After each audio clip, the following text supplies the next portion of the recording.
नमस्कार, बहुत स्वागत है आपका। आप देख रहे हैं यूपी मांगे उत्तर और आपके साथ मैं हूं आसिफ शेख।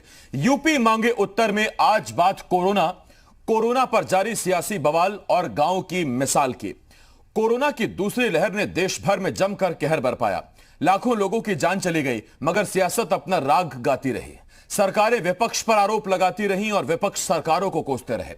कहीं व्यवस्थाओं पर सवाल तो कहीं टूल किट पर गूंजते सवाल। मगर इन सबसे अलग आज हम बात करेंगे पॉजिटिव खबर की।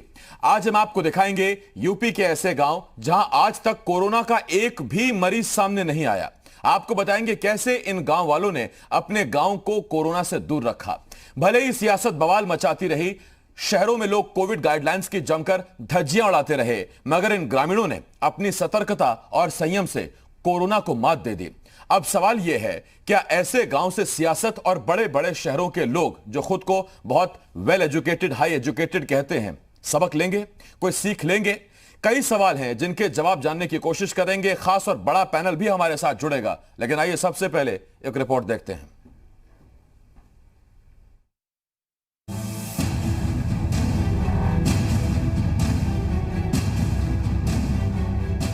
कोरोना की दूसरी लहर ने देश पर जमकर कहर बरपाया।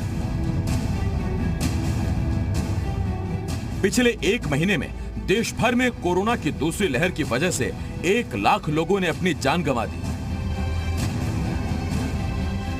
देश ने वो तस्वीरें भी देखी जब लोग ऑक्सीजन, रेमडेसिविर और प्लाज्मा के लिए यहां से वहां बेतहाशा भटकते दिखाई दिए।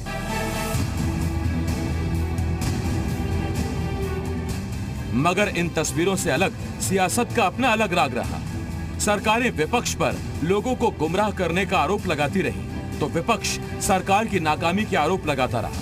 कभी ऑक्सीजन की आपूर्ति पर बवाल तो कहीं टूल किट पर गूंजते सवाल। मगर ऐसे ही वक्त में देश के गांव ने मिसाल पेश कर दिखाई। आज हम आपको ऐसे गांव की तस्वीर दिखाने जा रहे हैं जहां के लोगों की सूझबूझ की वजह से गांव में कोरोना घुस नहीं पाया। चाहे पहली लहर हो या फिर दूसरी लहर, इन गांव में एक भी कोरोना संक्रमण का मामला सामने नहीं आया। सबसे पहले उन ग्रामीणों की बात सुनिए जिन्होंने कोरोना को गांव में घुसने ही नहीं दिया।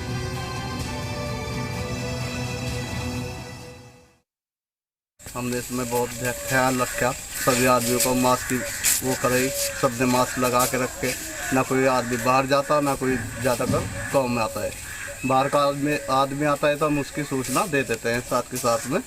और ऐसी तो कोई वो नहीं है। 1-2 जो मरीज था, हमने दवाई घर घर जाके दवाई दी उसको।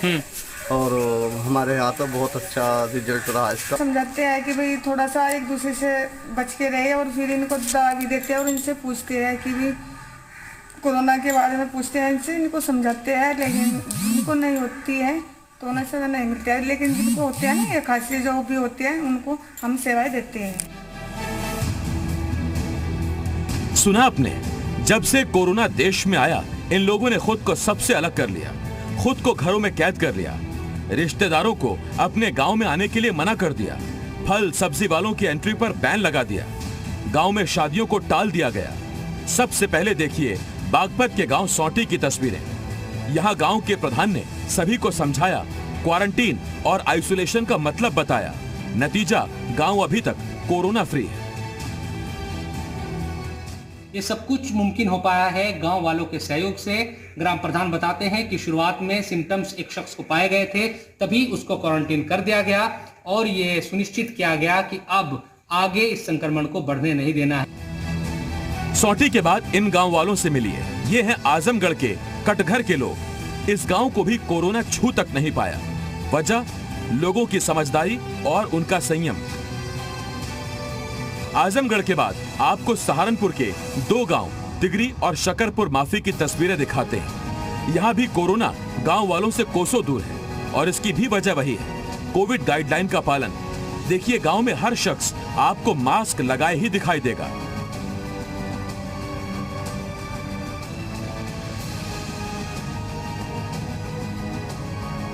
अब राजधानी लखनऊ के गांव भीलमपुर की तस्वीरें देखिए, जहां एक भी शख्स कोरोना की चपेट में नहीं आया और इसकी वजह है गांव का बच्चा हो या बुजुर्ग, सभी लोग मास्क लगाते हैं और सोशल डिस्टेंसिंग का पालन करते हैं। तस्वीरें गवाह हैं कि शहरों की बजाय गांव में लोग कोरोना को लेकर ज्यादा गंभीर और सतर्क हैं और इसी सतर्कता ने उन्हें अभी तक कोरोना से बचाए रखा है। सियासी दल भी ऐसे ग्रामीणों की तारीफ करते हैं। सरकार सारे कदम उठा रही है। जो लोग बीमार हो रहे हैं उनके लिए बेड की व्यवस्था कर रही है, ऑक्सीजन की व्यवस्था कर रही है, जीवन रक्षक दवाओं की व्यवस्था कर रही है, जागरूकता अभियान चला रही है। लेकिन दो लहर 2020 और 21 में देखने पर यह पता चलता है, तमाम उदाहरण सामने आते हैं कि जिन गांवों में, जिन मोहल्लों में लोगों ने आत्म संयम का परिचय दिया, जागरूकता के साथ जीवन को जिया, वहां कोरोना की एंट्री तक नहीं हुई। कोरोना पे अगर कोई राजनीति कर रहा है तो भारतीय जनता पार्टी कर रही है। हम समाजवादी लोग तो धरातल की हकीकत से अवगत देश को भी करा रहे हैं और सरकार को भी करा रहे हैं। लगातार सरकार को चिता रहे हैं कि कस्बों में, गांव में कोरोना पूरी तरह से फैल गया है। वहां लगातार एक गांव में 12-12, 13-13, 14-14 लोगों की मौतें हो रही है। ना वहां पे ऑक्सीजन की व्यवस्था है, ना वहां दवा की व्यवस्था है, ना वहां टेस्टिंग हो रही है। सियासत तो भारतीय जनता पार्टी की सरकार कर रही है। सत्ता में होने के बावजूद लोगों को ऑक्सीजन नहीं मुहैया करा पा रहे, बेड मुहैया नहीं करा पा रहे। सरकार का काम है लोगों को उचित दर पर चिकित्सीय सुविधा उपलब्ध कराना, बेड उपलब्ध कराना, ऑक्सीजन उपलब्ध कराना, ना कि आंकड़ों को छिपाना। भारतीय जनता पार्टी की सरकार तो कोरोना से हुई मौतों को छिपाने में लगी हुई है।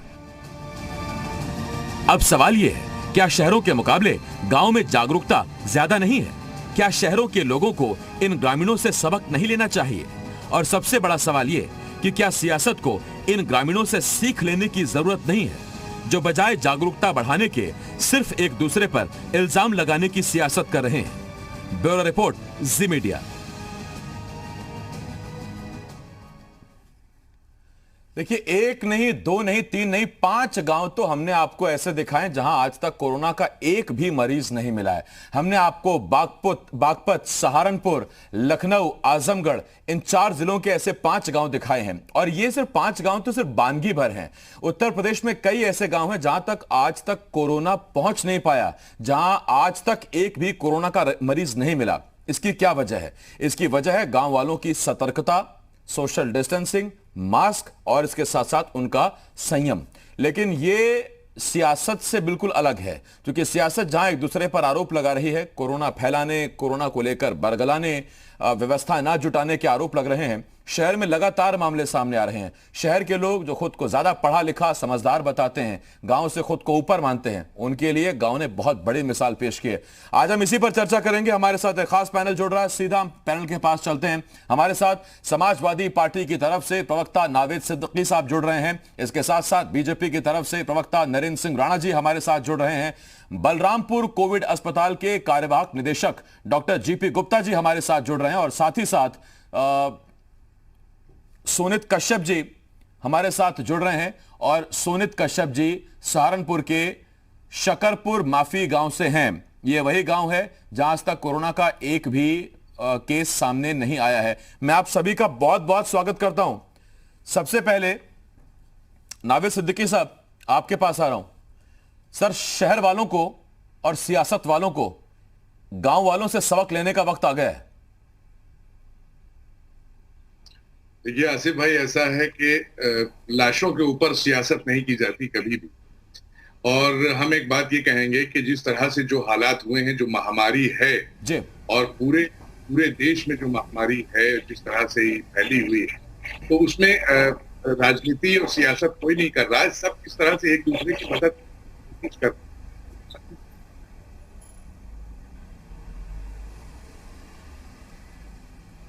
नावेद जी, कुछ दिक्कत है, मैं सुन नहीं पा रहा आपको। मैं इस पर लौटता हूं आपके पास, लेकिन हमारे साथ नरेंद्र सिंह जी हैं बने हुए। नरेंद्र जी, आप मुझे सुन पा रहे हैं? जी जी, बिल्कुल आवाज आ रही है जी। नरेंद्र जी, यही सवाल मैं आपसे पूछ रहा हूं, तो क्या वाकई देश में कोरोना पर सियासत नहीं हो रही है? आप टूल किट जारी करते हैं, विपक्ष कहता है कि व्यवस्थाएं नहीं है, ऑक्सीजन नहीं है, रेमडेसिविर नहीं है। एक दूसरे की मदद करने की बजाय सरकारें विपक्ष पर आरोप लगा रही है जनता को गुमराह करने का। विपक्ष आरोप लगा रहा है कि सरकार इस पेंडेमिक से जूझ नहीं पा रहा है, लड़ नहीं पा रहा है, लोगों की मौत हो रही है।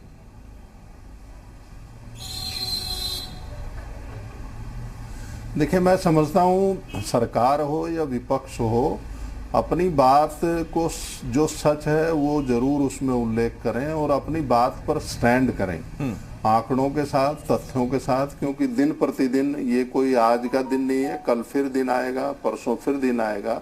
हम क्यों, किन कारणों से जो है, केवल राजनीति करना वो एक अलग विषय है, लेकिन इस महामारी में, इस दुखद महामारी में हमारा देश जो कि 30 गुना बड़ा अटैक हुआ पिछली कोरोना से, इस कोरोना में 30 टाइम्स मोर, और जो भी कारण रहा हो वो अचानक उसके लिए दिक्कतें खड़ी हुई। हमारे मुख्यमंत्री जी स्वयं कोरोना पीड़ित हो गए, लेकिन उन्होंने लगातार 24/7, ये जगत साक्षी है जिसका उनको WHO ने, भारत के प्रधानमंत्री ने, भारत के जन जन ने जिस प्रकार से उन्होंने कोविड को, जैसे ही कोविड से बाहर आए तुरंत, कोविड के समय 24 घंटे ऑनलाइन रहे, उसके बाद 47 यानी 12 मंडल, करीब वो 47 जिले दौरा कर चुके हैं। दौरा मैंने जो कोविड की व्यवस्थाएं हैं,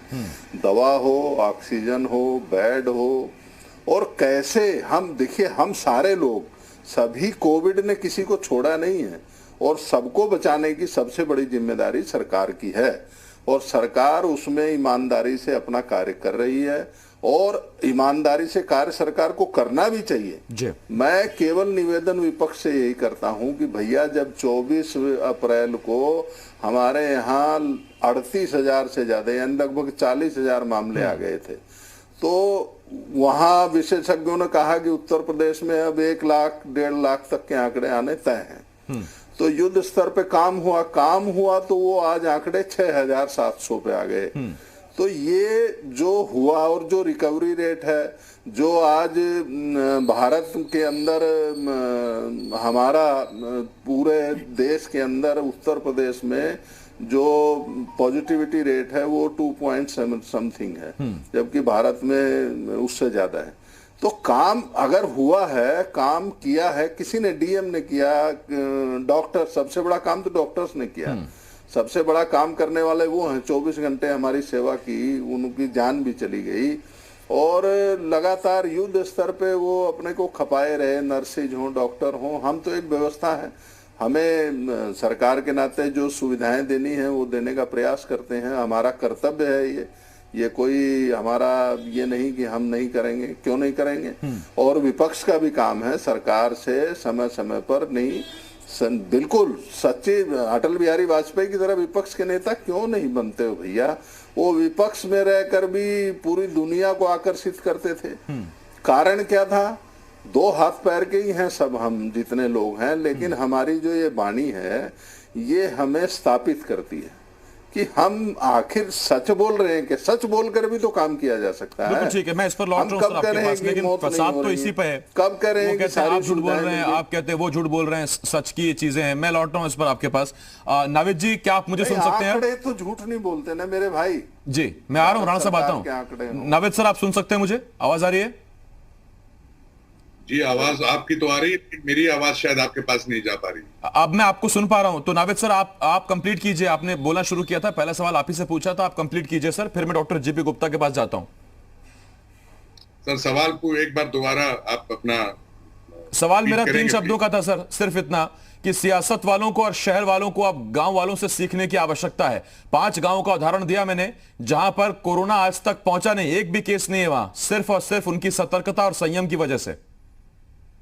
देखिए सर, ऐसा है कि ये तो मान नहीं सकते कि जिस तरह से गांव के जो हालात हैं और जिस तरह से रिपोर्ट्स आ रही हैं और जिस तरह से माननीय उच्च न्यायालय ने, इलाहाबाद कोर्ट ने जिस तरह से ये बात कही है कि 3 सदस्य कमेटी बनाई जाए, क्योंकि आंकड़े जो हैं वो सही नहीं लग रहे हैं, आंकड़े हमको प्रस्तुत किए जाएं, तो कहीं ना कहीं से जब ये फटकार लग रही है तो इसका मतलब कि दाल में कुछ काला और जो अपना शहर, जो उत्तर प्रदेश नहीं सही कर पा रहे हैं, जो शहरों में जब ऑक्सीजन नहीं है, शहरों में बेड नहीं है, शहरों में लोग परेशान हैं, लाइन लगी है, कतार लगी है, इंजेक्शन नहीं मिल रहा है, वो भलाई बताइए वो अधिकारी गांव में इतनी बढ़िया सारी चीजें मुहैया करा देंगे जो शहर में नहीं करा पा रहे हैं। अधिकारी इतने अच्छे हो गए और इतने टैलेंटेड हो गए और इतने अच्छे एडमिनिस्ट्रेटर हो गए कि शहरों को छोड़ करके गांव में बेहतरीन सब सारी फैसिलिटीज किए दे रहे हैं। अरे आसिफ भाई, मुझे वो क्या नाम है, मुगले आजम में एक शकील बदायूं साहब का, शकील बदायूनी ने एक बहुत खूबसूरत नगमा लिखा था कि जब रात है ऐसी मतवाली तो सुबह का आलम क्या होगा। तो जब शहर का ऐसा आलम है तो गांव का आलम आप सोच लीजिए क्या होगा, वो सब जानते हैं। और लाशें जिस तरह से दिख रही हैं, टीवी चैनल्स जिस तरह से लाशें दिखा रहे हैं, जिस तरह से जानवर लाशों को नोच रहे हैं, जिस तरह से शिक्षक लोगों की जान गई है, जिस तरह से लोग तड़प रहे हैं और जो हालात बद से बदतर हो गए हैं, ये सारी चीज अल्लाह ना करे कि इस तरीके की चीज जो है कभी यहाँ पे आए। हम तो दुआ करते हैं, आप भी करते होंगे कि ये जल्दी खत्म हो, हमारे देशवासी सब खुश रहें, चाहे गांव हो चाहे शहर हो, सब खुश रहें। और अभी हमने सुना भारतीय जनता पार्टी के साहब अटल जी का उदाहरण दे रहे थे कि अटल जी जो है बहुत अच्छे विपक्षी थे, दुनिया में सबको आकर्षित करते थे। वही अटल जी ने कहा था, अगर ये अटल जी को इतना फॉलो करते हैं तो अटल जी की इस बात को भी याद करें और लोगों को बताएं कि उन्होंने एक बार कहा था गुजरात में, कि एक गुजरात के नेता से कहा था ये बात उन्होंने कि लाशों पे राजनीति करना अच्छी बात नहीं है, लाशों पे मत राजनीति करो। ये भी तो बताएं लोगों को कि अटल जी ने वो गुजरात वाले के लिए क्या कहा था, ये भी बताएं। अटल जी की तारीफ कर रहे हैं। मैं नावेद सर, जो आज जिस मूड के साथ डिबेट करने बैठा था, या जो मेरी डिबेट का जो आज मकसद है वो यही है, पॉजिटिविटी, सकारात्मकता। कोशिश तो मैं यही कर रहा हूं कि आज कम से कम इस डिबेट में भी सियासत आपस में ना उलझे। मैं दोबारा आपके पास आता हूं। डॉक्टर गुप्ता, आपके पास आ रहा हूं। मेरे दो सियासी मेहमान हैं, मैंने उनसे वैसे सवाल पूछा, लेकिन डॉक्टर गुप्ता मैं आपसे आपकी फील्ड का ही सवाल पूछूंगा जिसमें आपकी एक्सपर्टीज है। सियासत में मैं आपको डालना नहीं चाहता।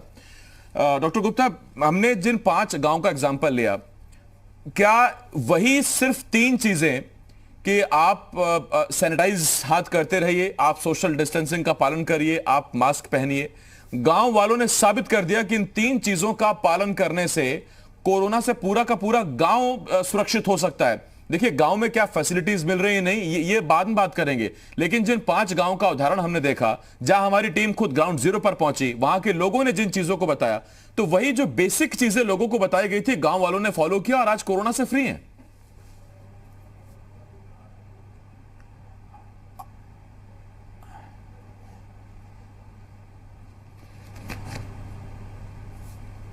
डॉक्टर गुप्ता, आप सुन पा रहे हैं? जी सर, मैं सुन पा रहा हूं। बोलिए सर, बोलिए। आपकी बातों से बिल्कुल सहमत हूं। गांव के लोग, मैं आपकी बातों से बिल्कुल सहमत हूं। गांव के लोगों ने जिस तरह से इस प्रोटोकॉल का पालन किया है, वह बिल्कुल सही बात है कि उसके कारण कई गांव बचे हुए हैं और यह इन्फेक्शन उन लोगों तक नहीं पहुंचा है। और मैं एक छोटा सा एग्जाम्पल देना चाहूंगा कि कोरोना हमारे देश में या विश्व में 1 साल से ज्यादा हो गया फैला हुआ है। हम लोग का पहले लॉकडाउन हो गया था पूरे देश में, हमारा अस्पताल भी लॉकडाउन था, हम लोग इमरजेंसी ड्यूटी कर रहे थे। लेकिन मैं आपको बताऊं कि जैसे ही लॉकडाउन खुला, हम लोग की ओपीडी शुरू हो गई। और जब ओपीडी हमारी शुरू हुई तो हम उसी तरह से, जैसे पहले मरीजों को देखते थे, जिस तरह से पहले ऑपरेशन किया करते थे, जिस तरह से मरीजों का सारा देख रेख करते थे, उस तरह से हम लोगों ने किया, सिर्फ 2 ही 3 चीजों का पालन करते हुए। एक तो मास्क के साथ फिर हम लोग शील्ड लगाते थे, दस्ताने पहनते थे और हाथ को सैनिटाइज करते थे, एक दूरी मेंटेन करते थे। और इस तरह से आप विश्वास नहीं करेंगे कि सब मरीजों के हम लोगों ने बिल्कुल जैसे कोविड के पहले और कोविड के बाद उसमें कोई अंतर नहीं रहा। जिन चीजों का पालन गांव वालों ने किया, आपने जो एग्जाम्पल रखा है, बिल्कुल हूबहू हम लोगों ने वो चीज मेंटेन किया। मैं बलरामपुर हॉस्पिटल में पोस्टेड हूं। हमारी रिकॉर्ड देख ली जा सकती है कि कोरोना आने के बाद और कोरोना आने के पहले जो हमारे ये हैं डाटा हैं, वो सारी चीज बिल्कुल वैसे ही जैसे कभी कुछ हुआ ही ना हो। और इस समय भी जब इसकी कोरोना की बहुत ज्यादा पिक आई है, इस समय भी हम लोग उस चीज का बहुत पालन कर रहे हैं। बट चूंकि इतनी ज़्यादा रफ्तार है तेज, इसकी पिक इतनी ज़्यादा है, इतने अचानक से बहुत ज़्यादा मरीज आ गए कि हम डॉक्टरों में भी हम लोगों को अपनी सेवाएं देनी पड़ रही थी। यहाँ तक कि कई बार ऐसा हुआ कि मरीज आया है एम्बुलेंस में, मरीज का हमने स्ट्रेचर खींच के हम ऑक्सीजन पॉइंट तक ले गए हैं ताकि उनको जल्दी से जल्दी इलाज मिल पाए। और इन सब व्यस्तता के कारण हम लोगों ने वो प्रोटोकॉल नहीं हम अडॉप्ट कर पाए जो जिन गांवों का आपने एग्जाम्पल दिया। और हमारे कई डॉक्टर्स इन्फेक्ट हो गए, लेकिन थोड़ी देर में फिर हम लोग संभल गए और हम लोग पूरी उसी मुस्तैदी से हम लोग अपनी ड्यूटी का निर्वहन कर रहे हैं। और जहां तक रह गया इंजेक्शंस का, मरीजों की देखरेख का, शुरुआत में थोड़ी प्रॉब्लम आई थी जिस समय हमारे पास 700 बेड था और तुरंत हम लोगों ने मतलब इस शहर में 7000 बेडें आ गई। कोई इंजेक्शन की कमी नहीं, रेमडेसिविर से लेके ऑक्सीजन से लेके बेड से लेके हर चीज़ की सुविधाएं हम लोगों ने मरीजों को उपलब्ध कराई। और आप विश्वास नहीं करेंगे कि इतने मरीज ठीक होके गए हैं और वो एक एक अपना व्हाट्सएप पे अपना मैसेज भेजते हैं और अखबारों में भी कई बार निकला है। इतनी संतुष्टि और हम लोगों को संतुष्टि मिलती है कि हमारे मरीज यही वो ठीक हो गए। पॉजिटिव और सकारात्मक चीजें हैं डॉक्टर गुप्ता जिन पर आज मैं फोकस कर रहा हूं। ये लोगों का हौसला बढ़ाने के लिए है। मैं चाहता हूं सियासत भी इस पे भरपूर सहयोग दे हमारा। एक छोटे से ब्रेक के लिए मुझे रुकना होगा। नावेद जी, राणा जी और डॉक्टर जेपी गुप्ता साहब हमारे साथ जुड़े हुए हैं। आज हम आपको वो तरीके बता रहे हैं, वो मिसालें बता रहे हैं जो कुछ गांव ने हमारे सामने रखी हैं, जिन्होंने बताया है कि अगर आप कोरोना से ठीक है तो ना तो आपको रेमडेसिविर की इंजेक्शन की जरूरत है, ना आपको ऑक्सीजन की जरूरत है, ना आप ब्लैक फंगस की चपेट में आएंगे। बस आप उन्हीं बुनियादी चीजों का ख्याल रखते रहिए। एक छोटा सा ब्रेक है, बहुत जल्द लौट रहे हैं। आप देख रहे हैं यूपी मांगे उत्तर।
ब्रेक के बाद हाजिर आप देख रहे हैं यूपी मांगे उत्तर, और यूपी मांगे उत्तर में आज हम बात कर रहे हैं कोरोना पर जारी सियासत और सियासत से अलग ऐसे गांव जिन्होंने मिसाल पेश की है। हम बात कर रहे हैं यूपी के उन गांव की। आज हम सिर्फ 5 गांव का जिक्र कर रहे हैं, 4 जिलों के। ये जिले हैं बागपत, आजमगढ़, सहारनपुर और लखनऊ, जहां के 5 गांव में आज तक कोरोना नहीं पहुंचा, क्योंकि उन्होंने बड़ी उन बुनियादी चीजों का ख्याल रखा, सतर्कता, संयम बरती, जिसकी वजह से कोरोना से आज तक वो अछूते हैं। और ये सबसे बड़ी बात यही है कि सियासत से नहीं बल्कि कोरोना जागरूकता से जाएगा, ये प्रमाणित किया इन 5 गांवों ने। सीधा मेहमानों की तरफ रुख करते हैं। हमारे साथ बीजेपी की तरफ से नरेंद्र सिंह राणा साहब, समाजवादी पार्टी की तरफ से नावेद सिद्दीकी साहब, इसके साथ साथ बलरामपुर कोविड अस्पताल के कार्यवाहक निदेशक डॉक्टर जीपी गुप्ता जी जुड़े हुए हैं।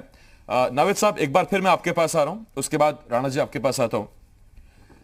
नावेद साहब, देखिए, मैं इस डिबेट में जो जनता तक संदेश पहुंचे, जो मैं चाहता हूं वो यही कि आपको नहीं लगता कि सर बड़ी पॉजिटिविटी की आवश्यकता है, फिर वो आम जीवन में भी हो और सियासत में भी हो। ना चाहकर भी, जाने अनजाने में भी सियासत वही चीजें कर रही है जो इस वक्त सियासत से अपेक्षित नहीं है।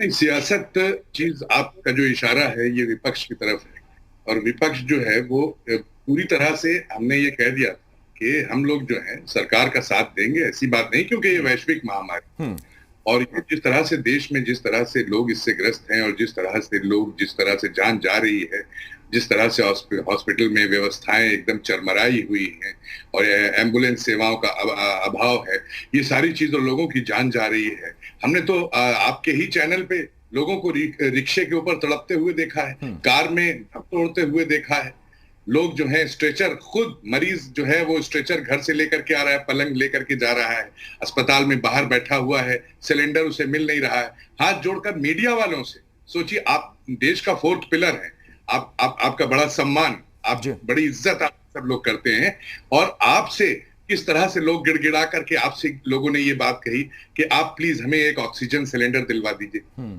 और आप नहीं बताइए, जो सरकार ये कह रही है कि हमने बहुत अच्छा काम किया, हमने सारी चीजें, हमारी टीम 11, टीम 9 सबने बहुत अच्छा काम किया, उस सरकार के बताइए मंत्री जो हैं वो इस दुनिया से चले जाते हैं, उस सरकार के 5 विधायक चले जाते हैं, 2 MLC चले जाते हैं, MP चले जाते हैं, और जो केंद्रीय मंत्री हैं वो ट्वीट करके लिखते हैं डीएम को, केंद्रीय मंत्री डीएम को ट्वीट करके लिख रहा है कि मुझे मेरे भाई के लिए एक बेड की आवश्यकता है, मुझे बेड दे दें। बताइए, जनरल वीके सिंह की बात कर रहा हूं, उन्होंने ये ट्वीट करके लिखा।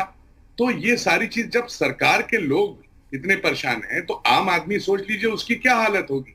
आम आदमी तो यहीं से टूट गया ना, जब उसने देखा कि ये 5 विधायक मर गए और ये चले गए, ये इस दुनिया से चले गए, इनके साथ ये हो रहा है। एक विधायक की पत्नी जो है, वो विधायक परेशान हो गए, अपनी पत्नी को लेकर इधर उधर घूमते रहे और उनकी पत्नी को कोई नहीं बचा पाया।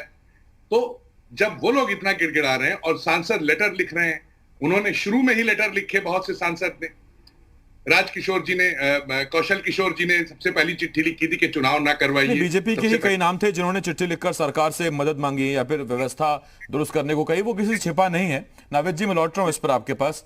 राणा जी, मैं आपके पास आ रहा हूं, और नरेंद्र जी, मेरा सवाल आपसे यह है, सर देखिए, विपक्ष से आप उम्मीदें बहुत करते हैं, लेकिन अगर विपक्ष आपको बताए कि फलां जगह इस चीज की दिक्कत है, किल्लत है, आप जरा बात देख लीजिए, तो फिर आप यह आरोप लगाते हैं कि विपक्ष दरअसल नकारात्मक माहौल बना रहा है, लोगों को डराने की कोशिश कर रहा है, तिल का ताड़ बना रहा है।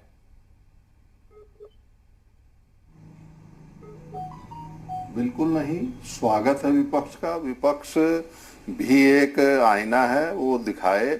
मैंने शुरू में डिबेट के कहा कि आप सच दिखाइए और सच पर खड़े रहिए। ये नहीं कि आज आपने ये जो बता रहे हैं, बीके सिंह जी ने चिट्ठी लिखी, वो विधायक जी, ये 24 अप्रैल को मैंने डिबेट शुरू हुई तभी बताया कि 38,000 से ज्यादा केस थे और 1-1.5 लाख की अपेक्षा की जा रही थी, लेकिन आज वो 6,000 हो गए। उस समय ऑक्सीजन का टोटा था, आज ऑक्सीजन जो है वो 30 से 40% उसकी कमी आ गई। हॉस्पिटलों में जो है ऑक्सीजन की डिमांड में कमी आ गई। ये भी तो बताइए ना, मैंने कब कहा कि नहीं थी, समस्या नहीं थी। समस्या से हम लड़े हैं। हमारे मुख्यमंत्री जी सूरमा है, योद्धा हैं।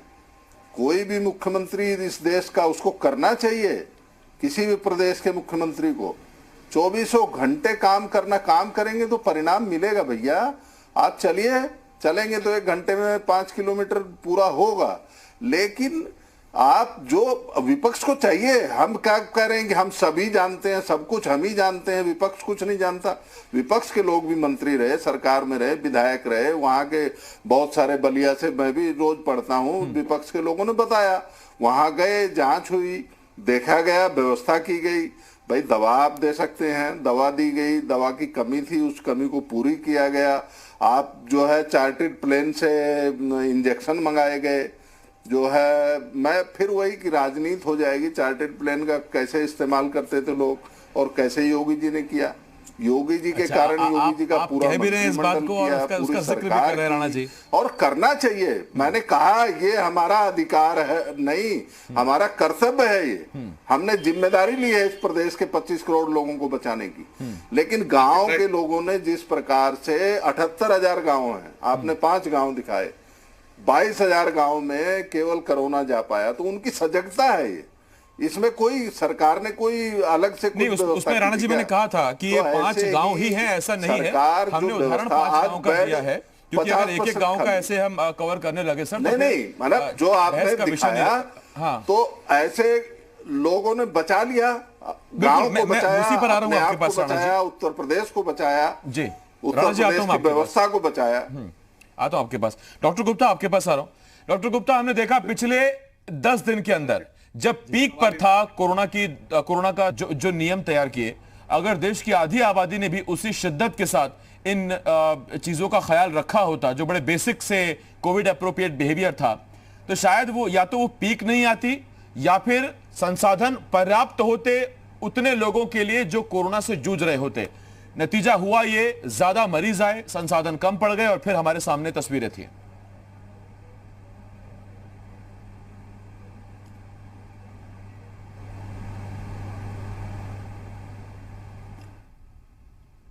सहमत हूं। आवाज नहीं आ रही? जी जी, मैं सुन रहा हूं। मैं आपकी बात से पूरी तरह सहमत हूं। आपकी बातों से हम पूरी तरह सहमत हैं कि अगर वो 5 गांव जिनका आपने उदाहरण दिया, अगर वह प्रोटोकॉल अपनाया गया होता तो 50% क्या 90% हमारे देश में यह समस्या नहीं आती। लेकिन मैं ये भी कहना चाहूंगा कि जब पीक आया तो हमारे देश में एक चीज होती है कि लोग अचानक से बहुत ज्यादा घबरा जाते हैं। तो हमारे यहाँ के लोगों में 2-3 चीज की प्रॉब्लम हुई। एक तो प्रॉब्लम हुई कि अगर उनको बुखार हुआ तो उन्होंने सोचा कि हमें टाइफाइड हो गया होगा, उन्होंने सोचा हमें सर्दी जुकाम वो सिंपल वाली हो गई होगी, या उन्होंने सोचा कि हमें हरारत हो गई है। ये कोविड एक ऐसी बीमारी है जिसमें जब तक लोगों का 70% तक डैमेज नहीं हो जाता, उनको समझ में नहीं आता है कि हमारी तबीयत कुछ ज्यादा खराब है। तो लोग उस चीज को, बीमारी को हल्के में लेकर अपना देसी इलाज या खुद का ही अपने से दवा लेते रहते हैं, और जिसके कारण वो बीमारी बढ़ जाती है। तो गांव वाली बात मैं पूरी तरह सहमत हूं कि अगर उसको फॉलो किया गया होता तो 90% लोग नहीं इन्वॉल्व होते। अब जब पीक आई है तो कई लोगों में अज्ञानता है। अब लोगों को पहुंचना है हॉस्पिटल, उनको पहले जांच करानी है, तो वो पहले जांच नहीं करा रहे हैं, जांच से वो डर रहे हैं किसी भी कारण से। उसके बाद वो अपना ट्रीटमेंट नहीं करा रहे हैं। अब जब एकदम से उनकी हालत गंभीर हो गई, 70% उनका ऑक्सीजन सैचुरेशन पहुंच गया, तो एकदम से वो अस्पताल की तरफ भागने लगे। अब अस्पताल की तरफ भागने लगे तो अब उन्हें यह भी नहीं पता है कि हम बलरामपुर हॉस्पिटल जा रहे हैं, तो बलरामपुर हॉस्पिटल में जो कोरोना का ट्रीटमेंट जिस ब्लॉक में चल रहा है उधर हमें किस तरफ से जाना है। हम लोग रात भर बैठ के 24 घंटे में 23 घंटे हम लोगों ने काम किया, एक एक गेट पर लोगों को बैठा दिया कि भैया इधर से नहीं इधर से जाओ, इधर से नहीं इधर से जाओ, आपको अब ये करना है, अब आपको क्या करना है।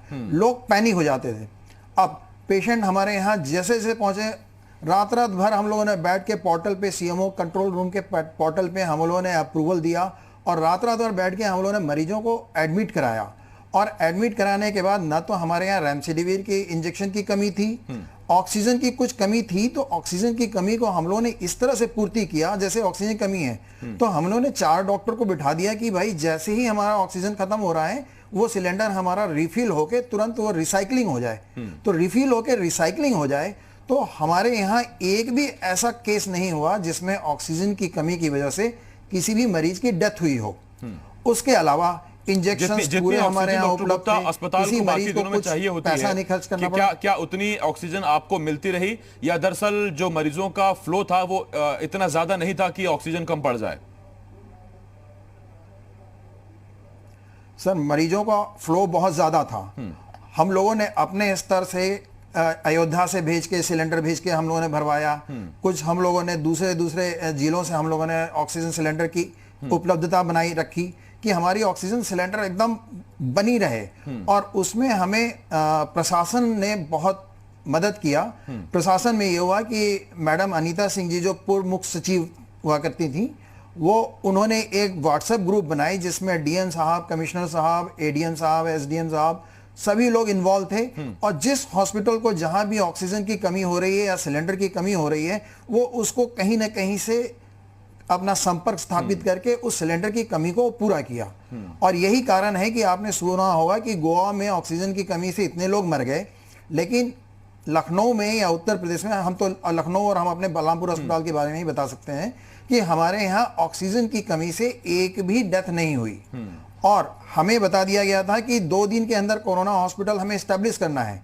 और हमें शासन प्रशासन से इतनी सुविधाएं मिली कि 2 दिन में हम लोगों ने 300 बेडेड हॉस्पिटल हम लोगों ने खड़ी कर दी और लगभग 250 पेशेंट हम लोगों ने 2-3 दिन के अंदर भर्ती कर लिया। और हम लोगों ने उनका इलाज किया और सभी लोग संतुष्ट थे। 1-2 लोग वैसे थे जो जिनकी अपेक्षाएं ज़्यादा थी, जो बहुत बताता है स्टेज पे पहुंचे कि थे। 300 बेड का कोविड स्पेशल वार्ड खड़ा किया और 250 मरीज फौरन वहां पर पहुंच गए, क्योंकि वो पीक ही इतनी थी, इतनी तेजी से मरीज आ रहे थे। डॉक्टर गुप्ता, मैं लौट रहा हूं आपके पास। नावेद साहब, आपके पास आ रहा हूं। नावेद साहब, एक तो वो जनरल वीके सिंह वाली बात, वो उन्होंने अपने भाई के लिए नहीं सर, वो एक रीट्वीट किया था किसी याचिकाकर्ता का, बाद में हालांकि उन्होंने वो डिलीट भी कर दिया था। तो वो किसी व्यक्ति ने अपने भाई के लिए मदद मांगी थी, उन्होंने वो रीट्वीट किया था। हाँ, लेकिन उसमें ये एक सवाल जरूर अहम है कि उस व्यक्ति को उसके बाद ऑक्सीजन मिला, वो सुविधा मिली, और जबकि इतना बड़ा एक नेता ट्वीट कर रहा है। लेकिन तब जबकि मैंने कहा कि बीजेपी के भी कई नेताओं को हमने देखा अपील करते हुए संसाधनों के लिए, तो ये सबके लिए था। ये किसी बीजेपी के लिए, किसी समाजवादी पार्टी के लिए, किसी कांग्रेस के लिए ये नहीं। ये पीक में हम सब ने देखा है, हम सब एक न एक दूसरे के लिए मदद मांगते नजर आए थे। उन हालातों का जिम्मेदार कौन था? साफ तौर पे उन हालातों का जिम्मेदार जो थी वो उत्तर प्रदेश सरकार थी। सरकार जिस तरह से एक पहला नियम, जो सबसे बड़ा नियम था, अभी डॉक्टर साहब बोल रहे थे, मैं बीच में आना चाह रहा था लेकिन आ नहीं पाया। अभी सबसे बड़ा नियम जो था वो ये था कि साहब इस वक्त डॉक्टरों के बीच में नहीं आए तो बेहतर है सर, वही बचा रहे हैं इस वक्त हमको।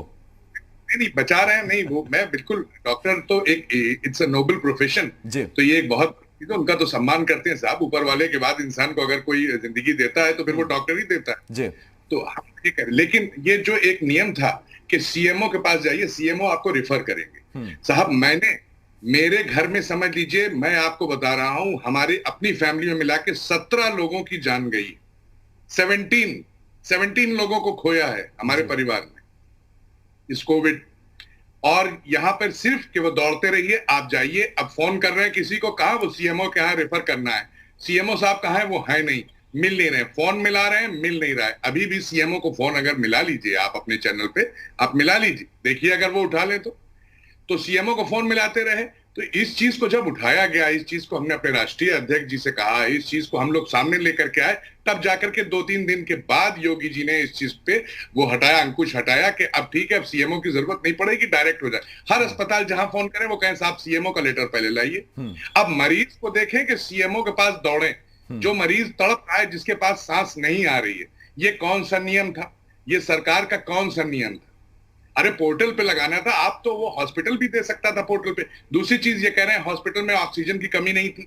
बड़े बड़े हॉस्पिटल ने, ज्यादातर हॉस्पिटल्स ने लिख करके नोटिस लगा दी थी कि आप अपने मरीजों को यहां से ले जाइए, क्योंकि हमारे पास बैकअप नहीं बचा है। किसी ने लिखा हमारे पास 1 घंटे का बैकअप है, किसी ने कहा हमारे पास 2 दिन का बैकअप है, इसलिए मरीजों को दूसरी जगह शिफ्ट कर दें, वरना हम जिम्मेदार नहीं होंगे। हॉस्पिटल ये कह रहा है, और बड़े बड़े चैनल्स, बाहर के लोग ये दिखा रहे हैं साहब। हम तो, हमारा ये मीडिया तो दिखा ही रहा है, हमारे मीडिया के अलावा बताइए, वर्स्ट लीडर में दिखा दिया कि इस पैंडेमिक में तीसरे नंबर पर हमारे सबसे जो लीडर हैं वो आते हैं, तीसरे नंबर पर। फर्स्ट 5 जो हैं उसमें से तीसरे नंबर पर हमारे लीडर आ रहे हैं। मैं नावेद साहब आ रहा हूं आपके पास। राणा जी, सियासत आदत से मजबूर है क्या? सकारात्मकता की अपेक्षा हम करते हैं, लेकिन इधर आप वो चार्टर्ड प्लेन वाला मसला उठा दे रहे हैं, उधर वो ट्वीट का जिक्र कर दिया नावेद जी ने। मैं जो चाह रहा हूं, या मैं ये मानता हूं कि जनता भी यही चाहती है कि अभी कुछ वक्त के लिए इससे हटें, नावेद साहब भी हटें, राणा जी भी हटें, और लोग एक दिशा में कम से कम। देखिए ये युद्ध के हालात हैं, जैसा युद्ध में होता है कि जब जंग छिड़ी तो उसके बाद फिर कोई विपक्षी दल, कोई सियासत नहीं, कोई सरकार नहीं, सब भारतीय एक साथ, वही स्थिति है। तो क्या अभी तक आप उसकी हालातों को समझ नहीं पा रही है क्या सियासत, कि अभी भी एक वक्त में नहीं आएंगे, और कब आएंगे सर, और कितना बुरा होगा तब हम चेतेंगे और एक साथ आएंगे? सिंगापुर में थर्ड वेव आ गई है। बिल्कुल सही आप कह रहे हैं। मैंने नावेद साहब आता हूं आपके पास, एक मिनट नावेद साहब प्लीज। बिल्कुल नहीं, हमें हर हाल में इस महामारी पर विजय प्राप्त करके उसके बाद आगे हम क्या तैयारी करें कि फिर से कोई अटैक बीमारी करे तो उससे लोगों को बचाया जाए, उसके बाद राजनीति कर ली जाएगी। राजनीति होती रहेगी, लोकतांत्रिक देश है, ये एक व्यवस्था है। लेकिन एक निवेदन सभी से मैं करता हूं और हमेशा कहता हूं कि मैं दुनिया को 2 आंखों से देखता हूं, लेकिन दुनिया मुझे करोड़ों आंखों से देखती है। मेरी तरफ करोड़ों आंखें लगी हैं, विपक्ष हो चाहे सत्ता पक्ष हो। और लोग ऐसे ऐसे राजनीति में उदाहरण हैं जो अपने क्षेत्र में, विपक्ष के भी हैं, वो सत्ता पक्ष के भी, वो कभी हारे ही नहीं। अरे क्या कारण है कि आज जो उत्तर प्रदेश के चिकित्सा शिक्षा मंत्री हैं सुरेश खन्ना, वो शाहजहांपुर से हैं। सपा की भी लहर थी, बसपा की भी लहर थी, कांग्रेस की भी लहर थी, गठबंधन भी था। वो कैसे जीतते हैं भाई? प्रमोद तिवारी कैसे जीतते हैं? कांग्रेस के हैं। कैसे जीतता है सतीश महाना लगा? मैं ये काम के कारण कह रहा हूं कि ये लोग अपने लोगों के प्रति जागरूक रहते हैं। ये हमारा कर्तव्य है, हमें चुना है, हमारी जिम्मेदारी है। सरकार का काम है, एक भी मौत होगी उसके जिम्मेदार हम हैं, इसमें कहां दो राय है। और जिस तरह से काम करती है सरकार, जैसे मैंने अभी कहा कि ऑक्सीजन में 40% की कमी आ गई, आज सरप्लस ऑक्सीजन हो गई। तो आप बोलिए ना, उस समय कमी थी तभी तो हमने ट्रेनें लगाई, तभी तो हमने ऑक्सीजन के लिए जो है लोगों को मरते हुए भी देखा। तो ये दुख की बात थी, लेकिन इस लड़ाई से हम लड़े, और लड़ाई को ऐसा लड़े कि गुप्ता जी ने स्वयं कहा, मैं कहूंगा तो फिर वही सियासत, एक भी मौत उत्तर प्रदेश के अंदर ऑक्सीजन की कमी के कारण नहीं हुई। ये काम करने से अधिकारियों ने काम किया, डॉक्टरों ने काम किया, वो ऑक्सीजन बनाने वाली फैक्ट्रियों ने काम किया। मैंने जमीन में से खोद के नहीं ले आया मैं ऑक्सीजन। तो ये सारी चीजें भी आप बताइए कि दवा की कमी कैसे खत्म हुई, 5 बेड खाली पड़े। तो क्या नीचे जो ब्यूरोक्रेसी है उसकी लापरवाही सामने आई? क्यों कोर्ट को मेरठ डीएम और लखनऊ डीएम को तलब करना पड़ा? नहीं, ये कह रहे हैं एक भी मौत नहीं हुई है, तो ये शमशान में जो चिताएं जल रही है, क्या जल रहा है? कोर्ट को बिल्कुल ये क्या जल कोर्ट, अरे भाई फिर वही नावेद जी राजनीति सुन लीजिए, मैं आता हूं आपके पास। कौन कहता मौत नहीं हुई? हजारों मौत हुई, देश में लाखों मौत हुई, उससे कौन इनकार करता है? रोज होता है कि आज प्रदेश में 400 लोगों की मृत्यु हुई, इसका कोई वो नहीं। हम कब कह रहे हैं कि नहीं हुई? ठीक, देखिए अब जब ये सवाल उठा जैसे कि ऑक्सीजन महाराष्ट्र उसमें राणा जी ने ये कहा, कर्नाटक में हुई। मैं आ रहा हूं राणा जी आपके पास। जब ये सवाल उठा कि ऑक्सीजन की आपूर्ति या किल्लत, तो उसमें नावेद साहब ने सवाल ये उठाया कि ऑक्सीजन की कमी थी।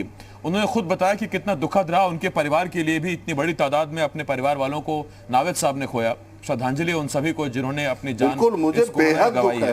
राणा जी दावा ये कर रहे हैं कि ऑक्सीजन की आपूर्ति बनी रही। मेरा जो सवाल है, मैं आ रहा हूं राणा जी आपके पास, मेरा जो सवाल है वो आम जनता के मन में आज या कल कभी ना कभी जरूर आया होगा, और वो सवाल डॉक्टर गुप्ता जी से है।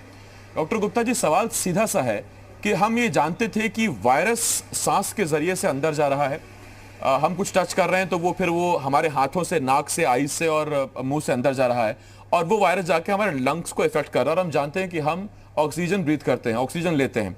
तो सेकेंड वेव में लंग्स डैमेज होंगे, ऑक्सीजन की आवश्यकता होगी।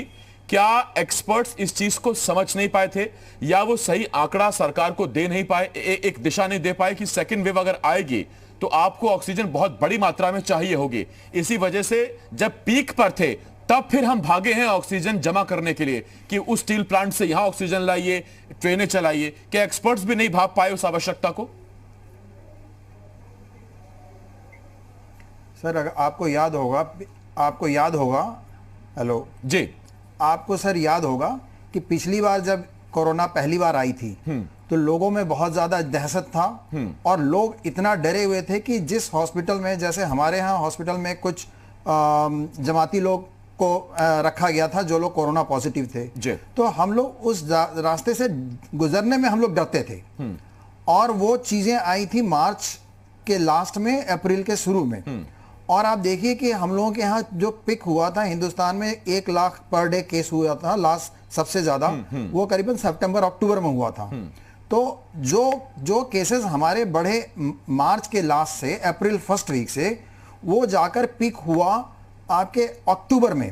वो उस समय की जो पिक थी उनकी, वो बढ़ने की ये स्पीड रफ्तार थी।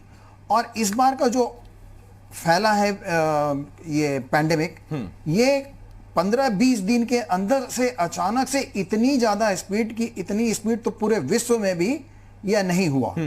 तो निश्चित है कि इतने बड़े स्पीड में अभी जस्ट कोरोना का जो पिक आया उससे 15 दिन पहले ही लगभग जो अस्पतालों में जो डेडिकेटेड कोरोना हॉस्पिटल थे, जहां और विभाग भी देखा जाता था, तो जस्ट 15-20 दिन पहले ही कोरोना वार्ड को बंद करके फिर नॉर्मल ओपीडी और नॉर्मल सामान्य मरीज को देखा जाना शुरू किया जाने लगा। ये कहां किया गया सर? कोविड वार्ड को ओपीडी में कहां तब्दील किया गया? सर जैसे पीजीआई है, एसजीपीजीआई है और ये केजीएमसी है, ये लोग डेडिकेटेड कोरोना हॉस्पिटल थे।